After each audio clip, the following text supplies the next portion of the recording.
आत्ता आग्र्यामध्ये पोहोचलो आहे ऑलमोस्ट आणि ड्रेसअप वगैरे झालं आहे. सगळ्यांनी ड्रेसअप वगैरे झालं सगळे. प्रतीक्षा तर बघा. इथून आता आम्ही आग्र्यात पोहोचलो आहे ऑलमोस्ट 1 तास अगोदर आणि इथून चाललो आहे आग्रा फोर्टला. किती किलोमीटर आहे रे? 6 किलोमीटर आग्रा फोर्ट आहे अजून बाकी. मग आग्रा फोर्टला झाल्यानंतर तिथून मग नंतर आम्ही जाणार आहे ताजमहाल पाहायला. त्याचं पण प्री बुकिंग करून ठेवलं आहे. सो तुम्ही सुद्धा ऑनलाईन वेबसाईटवर जाऊन बुक करू शकता. आणि इकडं वेदर काही एवढं काय म्हणतो ह्युमिड वगैरे नाही आहे, नॉर्मलच आहे जसं पुण्यामध्ये जसं असतं तसं. तर आग्रा फोर्टला झाल्यावरती नंतर ताजमहाल पाहायला जाऊ. ऑलमोस्ट रात्र होईल दोन्ही ठिकाणी जायला, बट लेट सी. आम्ही दोन्ही गोष्टी एक्सप्लोअर करू आणि अजून काही आग्र्यामध्ये असेल तर will definitely explore that too. So let's see. Agra किल्ला हा मुघल साम्राज्याची जुनी राजधानी असून तो एक वारसा स्थळ आहे आणि हा किल्ला लाल किल्ल्याचाच एक भाग मानला जातो जो ताजमहालच्या अगदीच जवळ आहे. आणि या किल्ल्यामधूनच औरंगजेबाने त्याचा राज्यकारभार चालवला होता, ज्यामुळे हा भारताच्या इतिहासातला एक महत्त्वाचा किल्ला आहे असं म्हटलं जातं. मग हा किल्ला लाल दगडांपासून बांधलेला गेला आहे आणि त्यात अनेक सुंदर इमारती आहेत, जसे की मोती मस्जिद, दिवाणे आम, दिवाणे खास, जहांगीर पॅलेस, खास महल, शीश महल, मुसम्मम बुर्ज आणि ह्यामध्ये अनेक गोष्टींचा समावेश होतो. किल्ल्याकडे जाण्यासाठी गाडी पार्किंगमध्ये लावावी लागते. आग्रा फोर्टला आलो आहे. आग्रा किल्ला हे पार्किंग आहे, 100 रुपये घेतात पार्किंगसाठी. आणि आता फोर्टवर जाऊन बघूयात की काय आहे इथला इतिहास काय आहे वगैरे वगैरे सगळं. So let's C.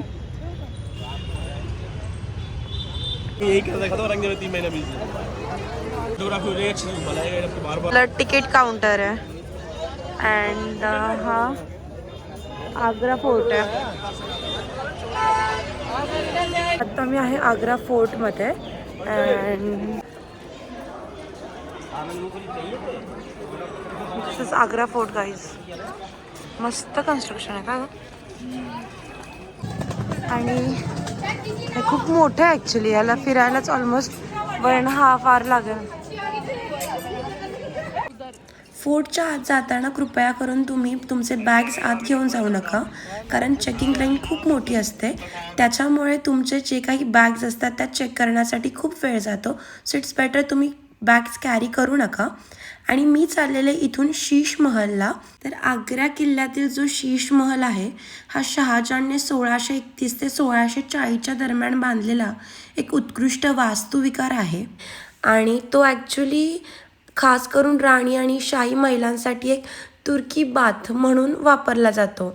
सो ह्याच्या भिंती आणि छतांवर एक लाकडी असं नक्षीकाम केलं आहे आणि हजारो आरशे वगैरे त्यांनी लावलेले आहेत. तो त्याला असं शीश महल म्हणून संबोधलं जातं. परंतु पर्यटकांसाठी सध्या हे बंद आहे, तर तुम्ही बाहेरूनच पाहू शकता. तर ते आतमध्ये काही जाऊन देत नाहीत. इथून ताजमहल दिसतो असं लोक म्हणतात. So let's C. इथून खालती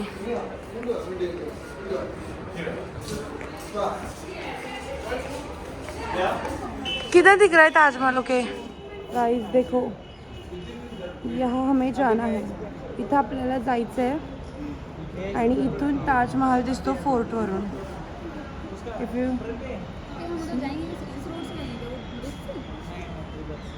आता आम्ही चाललोय. मला हिने फार भांडणं केलेत आज माझ्यासोबत.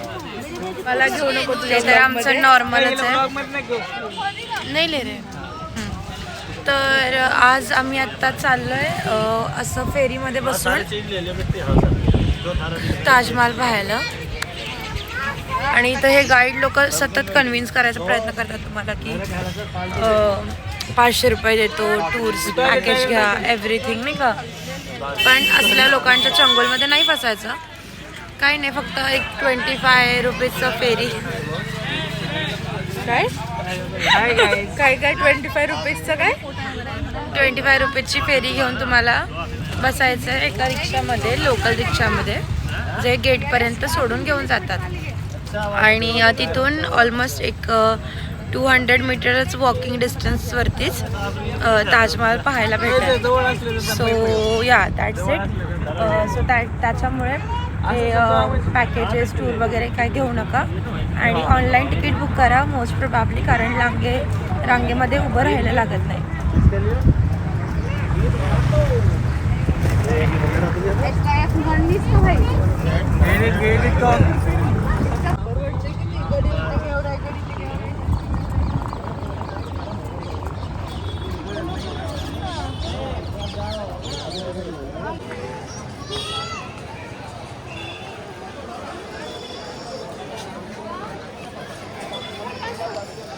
आणि हे एंट्री गेट आहे. आले होते पण ह्या साईडला.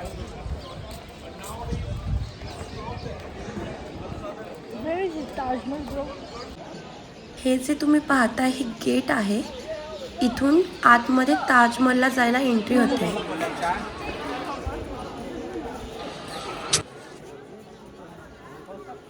तर ताजमहाल पाहण्याचे आम्ही एकदम बाहेरचे पासेस घेतलेले.